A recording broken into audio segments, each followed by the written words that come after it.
Hello friends, welcome to the new episode of my channel. আমি অরিত্র। এখন এই ভিডিওর মধ্যে আমরা কথা বলবো যে শাহরুখ খানের ন্যাশনাল অ্যাওয়ার্ড উইনিং নিয়ে। তো Shahrukh Khan best actor national award পেয়েছেন জওয়ান ছবির জন্য, এবং সেটাকে ঘিরে দেখুন ফ্যান্সদের মধ্যে আপনারা প্রত্যেকেই জানেন আমি শাহরুখের প্রচন্ড বড় ফ্যান হই, এবং সেটাতে একটা আনন্দও হচ্ছে যে এত বছর পরে লোকটা পেলো। প্রচন্ড অনেক আগেই পাওয়া উচিত ছিল, প্রচন্ড ডিজার্ভিং একজন সে অ্যাক্টর, বাট এতদিন পরে পেলো, যেটা লিওনার্ডো ডিক্যাপ্রিওর সাথেও হলিউডে হয়েছিল, যে বহু আগেই পাওয়ার কথা বাট ফাইনালি গিয়ে রেভেনেন্টের জন্য পেয়েছিল। তো সেম জিনিসটা এসআরকের ক্ষেত্রে হলো। এসআরকের ক্ষেত্রে আই থিঙ্ক আরো মনে হয় বেশি বছর পরে হয়েছে ব্যাপারটা। এবার কথা হচ্ছে যে সেটার জন্য তো আনন্দ হচ্ছে যে লোকটা ডিজার্ভিং, কিন্তু ঠিক রোলের জন্য কি পেলো, এবং এবারে ন্যাশনাল অ্যাওয়ার্ডটা কি আদৌ ঠিকঠাক হয়েছে, সেটা নিয়ে আমাদের এই ভিডিওর মধ্যে আলোচনা থাকবে। ভাই জওয়ানের জন্য শাহরুখ, দেখুন Jawan is a very entertaining film, খুব ভালো ছবি হয়েছে, সোশ্যাল মেসেজ রয়েছে, অ্যাকশন, স্পেকটাকেল, হলে বসে দারুণ একটা এক্সপিরিয়েন্স দিতে পারে। But as a piece of cinema it is not that great, it is providing nothing new. চারটে তামিল ছবির ম্যাশ আপ ওই ছবিটা, একটা বিভিন্ন ফরেন জিনিসপত্র, মানি হাইস্টের কিছু এলিমেন্ট সব ঘুরিয়ে ফিরিয়ে it's a mash up, nothing original, nothing extra ordinary, যেটা আমরা আগে কখনো দেখিনি। শাহরুখ খানকে আমরা ওইভাবে প্রেজেন্ট হতে দেখিনি, দ্যাটস ইট। আর আমার কথা হচ্ছে যদি ভাই দেওয়ারি থাকতো শাহরুখকে, স্বদেশের জন্য লোকটাকে দিতে পারতে, চাক দে ইন্ডিয়ার জন্য দিতে পারতে, দেবদাসের জন্য দিতে পারতে, মাই নেম ইজ খানের জন্য দিতে পারতে, এতগুলো পারফরমেন্সে ওভার দ্য ইয়ার্স করে এসছে, তখন তাকে ওই রেকগনিশনটা দেওয়া হলো না, আজকে জওয়ানের জন্য দেওয়া হচ্ছে। এবং এটা কিছু করার নেই, এটা কিন্তু পৃথিবী জুড়েই হয়েছে। আমি যেটা বললাম লিওনার্ডোর ক্ষেত্রেও দেরি হয়েছিল, এবং এ.আর. রহমান অস্কার পেয়েছে জয় হো গানের জন্য, যেখানে তার থেকে অনেক বেটার গানও তৈরি করেছে। তো এই জিনিসটা হয়ে এসছে, তো এটা কিছু করার নেই। এবার শাহরুখের ব্যাপারটাকে আমি যদি সরিয়েও রাখি, শাহরুখের জন্য যেটা আমি বললাম যে একদিকে আনন্দও হচ্ছে, আবার এদিকে দুঃখ হচ্ছে যে ভাই মোহন ভার্গব, কবির খান, এই চরিত্রগুলোর জন্য পাওয়া উচিত ছিল। মানে এখনো ওই 70 মিনিটের ডায়লগটা শুনে, বা যখন ওই এটা বলছে যে হাম मैं नहीं मानता, মোহন ভার্গব বলছে मैं नहीं मानता कि हमारा देश सबसे बढ़िया है, लेकिन हमें वो काबिलियत है कि हम एक नंबर पे जा सकते हैं, ওই যে ডায়লগটা, এই দুটো ছবি এত হার্ড হিটিং। আর same goes for my name is Khan, same goes for Devdas. তো আমি জানি না মানে জুরি মেম্বার্সরা কি খেয়ে, বা ইভেন আমি বলবো যে ডিয়ার জিন্দাগি, ফ্যান, এই ধরনের ছবিতেও শাহরুখের পারফরমেন্স যে লেভেলের ছিল সেগুলো আউটস্ট্যান্ডিং ছিল। তো সেখানে গিয়ে কোথাও একটা দুঃখ হচ্ছে যে ভুল সিনেমার জন্য সে পেলো, তো কিন্তু কিছু করার নেই এটা। বাট এবারে যদি আপনি জুরিটা দেখেন, এবারে আমি কেন ন্যাশনাল অ্যাওয়ার্ডকে সিরিয়াসলি নিচ্ছি না, ভাই বেস্ট সিনেমাটোগ্রাফি কেরালা স্টোরি, কোন অ্যাঙ্গেল থেকে ভাই? আশুতোষ গোয়ারিকার ভাই জুরি মেম্বারে আছে, আশুতোষ গোয়ারিকার ভাই কেরালা স্টোরি যেখানে অ্যাওয়ার্ড পাচ্ছে, তাও আবার বেস্ট ডিরেকশন পেয়েছে সুদীপ্ত সেন। কোন অ্যাঙ্গেল থেকে বেস্ট ডিরেকশন, কোন অ্যাঙ্গেল থেকে বেস্ট সিনেমাটোগ্রাফি, গড নোস। আচ্ছা, আরো একটা বিষয় আমি অ্যাড্রেস করতে চাই। কাল থেকে সোশ্যাল মিডিয়াতে দেখতে পাওয়া যাচ্ছে যে আডু জীবিতম বলে যে ছবিটা, মানে গোট লাইফ, যেটা পৃথ্বীরাজ সুকুমারনের ছবি, সেই ছবিটা ডিজার্ভিং ছিল, পৃথ্বীরাজ সুকুমারন আউটস্ট্যান্ডিং পারফরমেন্স দিয়েছে, সেটাকে কেন দেওয়া হলো না, সেটাকে পুরোপুরি অ্যাভয়েড করা হচ্ছে, এই জিনিসটা বলা হচ্ছে। দেখুন, প্রথম কথা হচ্ছে আডু জীবিতম 2024 সালের ছবি, ওটা 2024 মার্চে রিলিজ করেছে। এবার এই যে ন্যাশনাল অ্যাওয়ার্ডটা দেওয়া হয়েছে, এটা 2023 জন্য দেওয়া হয়েছে, বিকজ কোভিডের জন্য ব্যাপারটা এক বছর পিছিয়ে হচ্ছে আর কি। তো এটা 2023 সালের জন্য অ্যাকচুয়ালি কিন্তু দেওয়া হয়েছে, বুঝতে পারছেন? তো তাই জন্য জওয়ান রয়েছে, বিকজ জওয়ান কিন্তু 2023 সালে বেরিয়েছিল। তো আডু জীবিতম কিন্তু 2024 ছবি, প্রথম কথা। আর দেখুন বিক্রান্ত মাসেও পেয়েছে বেস্ট অ্যাক্টর 12th ফেলের জন্য, সেটা পুরোপুরি ডিজার্ভিং। আর যদি কাউকে দেওয়ারই থাকতো, ম্যামোটির পাওয়া উচিত ছিল কাদেল দা কোরের জন্য, আউটস্ট্যান্ডিং পারফরমেন্স ওখানে ম্যামোটির।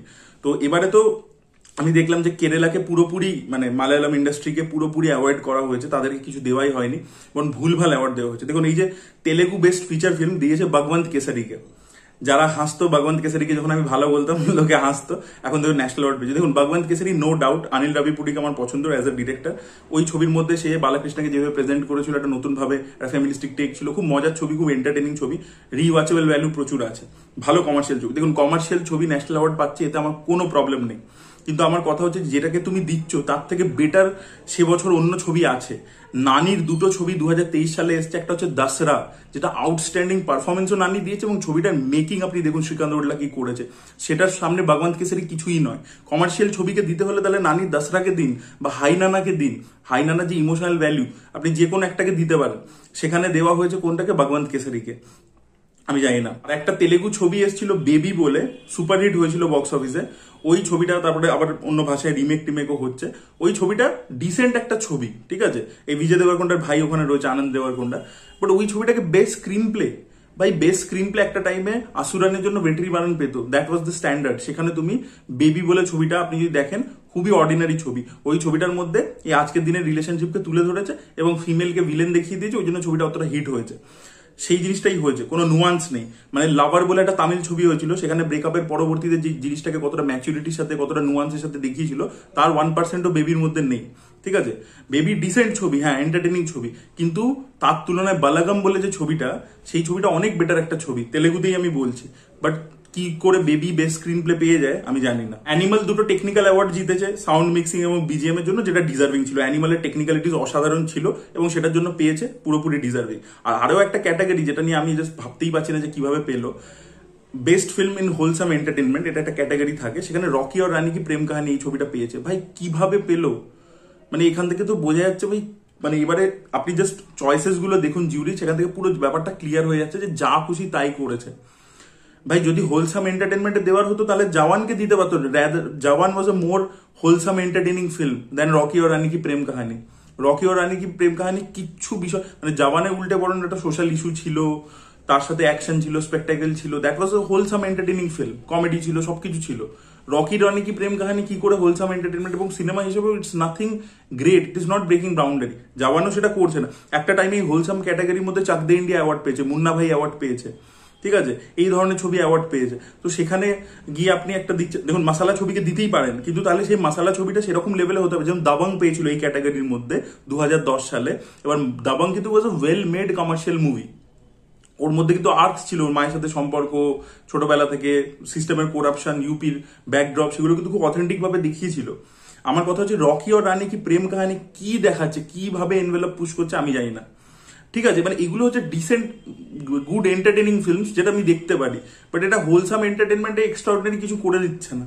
ঠিক আছে, it's not a very well written বা কিছু ফিল্ম আর কি, আমি জানি না। সেখানে বরং জওয়ানকে দেওয়া উচিত ছিল, হোলসাম এন্টারটেনিং যদি দিতেই হতো তাহলে জওয়ানকে দেওয়া উচিত ছিল। রানী মুখার্জিকে মিসেস চ্যাটার্জি ভার্সেস নরওয়ের জন্য দেওয়া হয়েছে বেস্ট অ্যাক্ট্রেস, এটাও আমি একদম জাস্ট ডাইজেস্ট করতে পারছি না।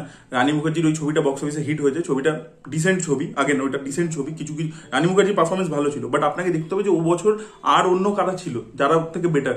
রুক্মিণী বসন্ত সপ্তাহ সাগর দাছে এল্লোতে যে পারফরমেন্সটা দিয়েছে সেটা আউটস্ট্যান্ডিং একটা পারফরমেন্স, বছরের পর বছরের লোকের মনে থেকে যাবে সেই পারফরমেন্সটা। দেখুন পারফরমেন্স মানে তো খালি ওটি চিৎকার করছেন কাঁদছেন সেটা তো পারফরমেন্স নয়, ওখানে রুক্মিণী বসন্ত যেটা সার্টেল একটা পারফরমেন্স দিয়েছে, পুরো চোখ দিয়ে অ্যাক্টিং করেছে, সেটাকে কোথাও গিয়ে অ্যাকনলেজ করা হলো না। বা জ্যোতিকা, সূর্যার ওয়াইফ জ্যোতিকা, সে কাদলদা করে যে পারফরমেন্সটা দিয়েছে, দেখবার মতো একটা পারফরমেন্স দিয়েছিল, সেটাকেও অ্যাকনলেজ করা হলো না, সেখানে রানী মুখার্জিকে দেওয়া হচ্ছে। তো এইবারে পুরো জিনিসটা এক তো প্রথম কথা নর্থ ইন্ডিয়ার প্রতি বায়াস ছিল, তারপরেও ভুলভাল সিনেমাকে দিয়ে দেওয়া হয়েছে, প্রচুর অন্য ডিজার্ভিং ছবি ছিল সেগুলোকে দেওয়া হয়নি। তেলেগুর ক্ষেত্রে দেখুন মেইন স্ট্রিম, আবারও বলছি যে মেইন স্ট্রিম ছবিকে দিন, আপনি তেলেগুতে মেইন স্ট্রিম ছবিকে, তেলেগুতে সবই মেইন স্ট্রিম ছবি হয়, কিন্তু দিলে আপনি বেটার অপশনটাকে দিন না। Dasra is a better piece of cinema any day. It's a commercial film, it's an entertaining film, it's a better piece of cinema in terms of making, performance, execution, storytelling, যে বিষয়টাকে address করছে everything. Bhagwant Kesari তার ধারে পাশে আসে না as a commercial film, main stream film হিসাবে। তাহলে আপনি জাস্ট অ্যাওয়ার্ডস গুলো দেখুন না। সুদীপ্ত সেন ভাই best direction, cinematography, Kerala story, কোন অ্যাঙ্গেল থেকে কেরালা স্টোরিতে অ্যাকচুয়ালি সিনেমাটোগ্রাফি ওয়াইজ খুব বাজে, খুব শ্যাবি, মানে ওর প্রোডাকশন ডিজাইন থেকে শুরু করে সবকিছু, মানে আমার খুব বেকার লেগেছিল কেরালা স্টোরি। মানে ছবি হিসাবে বলছিলাম, আমি বলছি লুক অ্যান্ড ফিল হিসাবে কি করে বেস্ট সিনেমাটোগ্রাফি পায় আই ডোন্ট নো। তো আপনাদের কি মতামত পুরো বিষয়টাকে নিয়ে অবশ্যই কমেন্টে জানাবেন। ন্যাশনাল অ্যাওয়ার্ডের এবারে যে অ্যাওয়ার্ডস গুলো যারা পেয়েছে সেটা নিয়ে আপনাদের কি ওপিনিয়ন সেটা অবশ্যই কমেন্টে জানাবেন। আর শাহরুখ খানের বিষয়টা নিয়ে আপনাদের পার্টিকুলারলি কি মনে হচ্ছে। তো আমার মনে হয় লোকটা ডেফিনেটলি ডিজার্ভিং, পাওয়া উচিত, ফাইনালি পেলো, কিন্তু ভুল ছবির জন্য পেলো, এটা অনেক আগে দেওয়া উচিত ছিল। আর এই যে স্বদেশের সামনে, স্বদেশকে না দিয়ে দিয়েছিল কাকে জানেন, হামতুমকে, সৈফ আলী খানকে, বিকজ সেবারে শর্মিলা টেগোর ছিল জুরি বোর্ডের মধ্যে। শর্মিলা টেগোর পরবর্তীকালে ইন্টারভিউতে এসে বলে যে আমি যেন সৈফকে পাইয়ে দিয়েছি। ভাই পাইয়ে দিয়েছো, নাহলে আর কি হতে পারে, আর কি কারণ হতে পারে আপনি বলুন আমাকে। নাহলে হামতুম ঠিক আছে, একটা হলিউডের সিনেমা থেকে কপি করা একটা ছবি, যেটা দেখলাম ঠিক আছে, বাট এক্সট্রাঅর্ডিনারি পারফরমেন্স নয়। সেখানে মোহন ভার্গব, স্বদেশ, মানে রিমার্কেবল একটা ছবি, আর সেখানে আশুতোষ গোয়ারিকার জানে এই জিনিসটা হয়, সেখানে সে জুরিতে থেকে এইরকম একটা কি করে এইরকম দিকে যেতে পারে ব্যাপারটা আই ডোন্ট নো, মানে আই হ্যাভ নো আইডিয়া। যাই হোক, বাংলা থেকে ডিপ ফ্রিজ বলে ছবিটা জিতেছে বেস্ট বেঙ্গলি ফিচার, যেটা অর্জুন দত্তর ছবি, তাকে কংগ্রাচুলেশনস।